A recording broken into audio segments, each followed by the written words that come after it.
Welcome to another video from Dr. Lock. So I had a comment there, can you show me how to rekey a Euro cylinder, a Gainsborough Euro cylinder, and how you deal with the master pins and clearing out the top chambers and things. So I thought I might do that.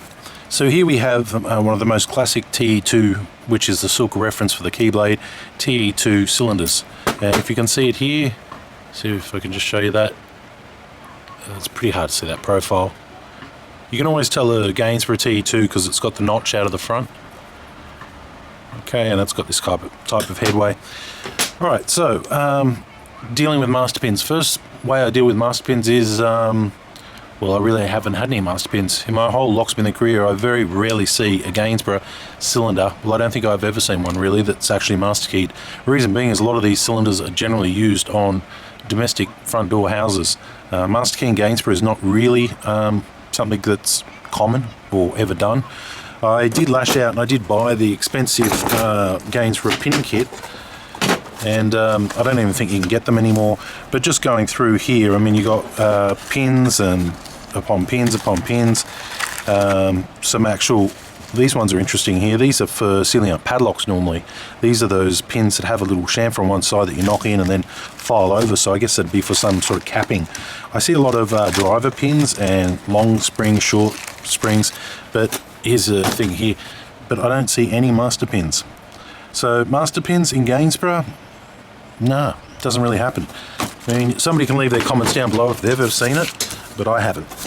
So what I'm going to do is I'm just going to rekey this. I'm going to drop all the top pins and then reload them all back up just to kind of show you. So the first thing I've got to do is remove this circlip. Just doing that with a nice little flat blade, and there it is. Okay, then we remove the driver cam. There that is. So we need to actually pick this because we can't use the key. We could actually use the key and cut off half the key here to allow the tool to go in, but it'd take too much time. I think picking it's going to be the quickest way. So I'll just bring out my lazy pick gun, and we will need some sort of tension tool. Here's an old crappy one. That'll probably do. Okay, let's just get this open. Okay, it's open. Wasn't very challenging at all. And for the purpose of this video, let's drop everything. Okay, so there's our 5 pins, driver pins, and 5 springs. Not in the bestest condition, but anyway. Now with Gainsborough, they are an undersized pin, and we do have the kits available too if you wish to give it a try. So there's the pins there, they all match up. A little bit of play in the plug where where the key sits and then you lift it up and it gets a little bit better. But let's just throw them in the mix. Let's just throw them in the mix so we do a complete rekey on one side. Okay, alright.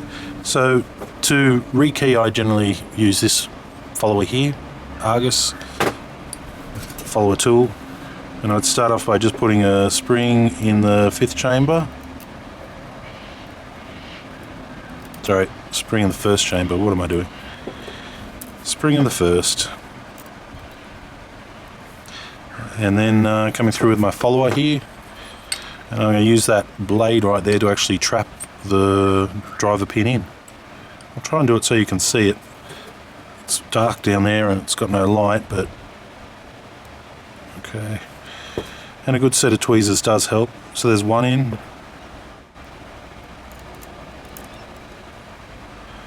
Moving on now to the second. Second's in.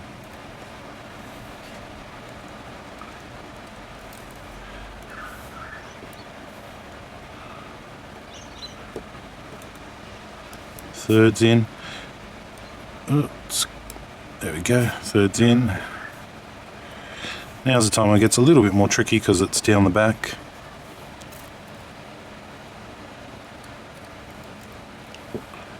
My tool back just a fraction. Springs in. Another driver pin.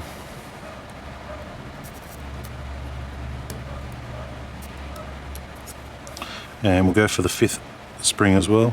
So if I had if I have master pins in here right now, I could have actually removed them by doing exactly what I'd done. And the fifth one's always the hardest, and Did we get it? Almost. Okay, and there we go. Let me put a bit of light in there so you can see what's going on. Here's my little follower torch. That should be enough to sort of highlight it. Can you see in there? Get the right angle. Anyway, we've got 5 loaded up top pins.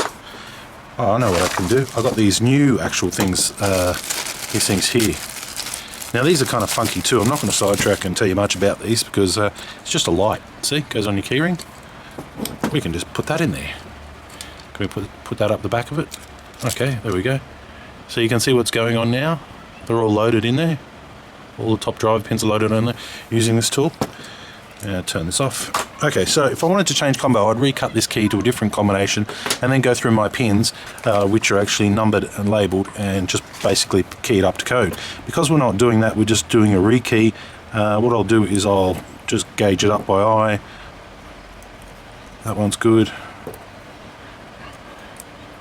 Yeah, that one's good. That one's no good. It's better there. That's good there, and Lucky Last would go back about here. Now this key I can see is a little bit low, but when you lift it up it's okay, and that's like the original combination of it, so it'll be okay. A little bit sluggy on the pins because they've got a bit of some sort of lubricant there that's making it a bit sticky, but it'll be okay for example purposes or demonstration purposes. So I've just slid the plug straight back in there. I'm going to hold it, take out my tool. I'm going to get a pick now. There's a pick. Here's a pick, and I'm just going to push that in the bottom there so I can rotate it around without the driver pins getting jammed up into the bottom of the broach and slowing me down. I'm going to put that cam back on the back, throw the circlip back on the back to hold the cam on and to stop the plug from coming out when the key's inserted, and just pushing that down. So they do take a little bit of time there. What I've just done there, you'd have to times that by 2 if you wanted to rekey a tri-lock cylinder, and then you've got to get that off the door as well. Tri-lock is one of the ones that take a little bit of time, and you see, turning nicely. Put the key in halfway, not turning. See, pins are in there. Push it all the way in, turns perfectly. Do it upside down to show you that all the driver pins are pushing up, turning perfectly. Doing the other side to show you that it's nothing, going on here. So that's how you rekey a Euro cylinder and deal with the master pins, or deal with the top pins, or lazy springs for that matter, because that might be some of the reasons why you might want to rekey. Also, there is 3 different sizes in the actual pins here for Gainsborough. As you can see here, there is 3 different sizes here. So where's the size? Sorry, my mistake. 2 different sizes, 11 and 13. And these ones here, they're 11 as well. They're just domed or flat edged. So you will probably get stack height problems on some smaller chambers or knob sets. And what that is I'll give you a quick example here. Here we have our plug in here. We have our key, for example, terrible looking key. And here we have our top chamber, which is this section here. Now we already know that there is 5 chambers in here. And in each of those chambers we have a spring and a driver pin here. In this bottom plug here we have our key which it goes into, and then we have an actual bottom pin which matches the shape of the key, for example. And they come up and they make this shear line. So when the key's inserted, this shear line here is all flat. None are low, none are high, they're all flat, and you've got these driver pins here. So what can happen is that when you get a really large driver pin, for example, and a really large top pin, and you put the spring on top, if the actual chamber is not long enough to allow the pin to slide in, to allow the key to go in and push that bottom pin up into that section, what will happen is what we call top pin blues, and basically you have to re-pin the top pins to suit the actual combination.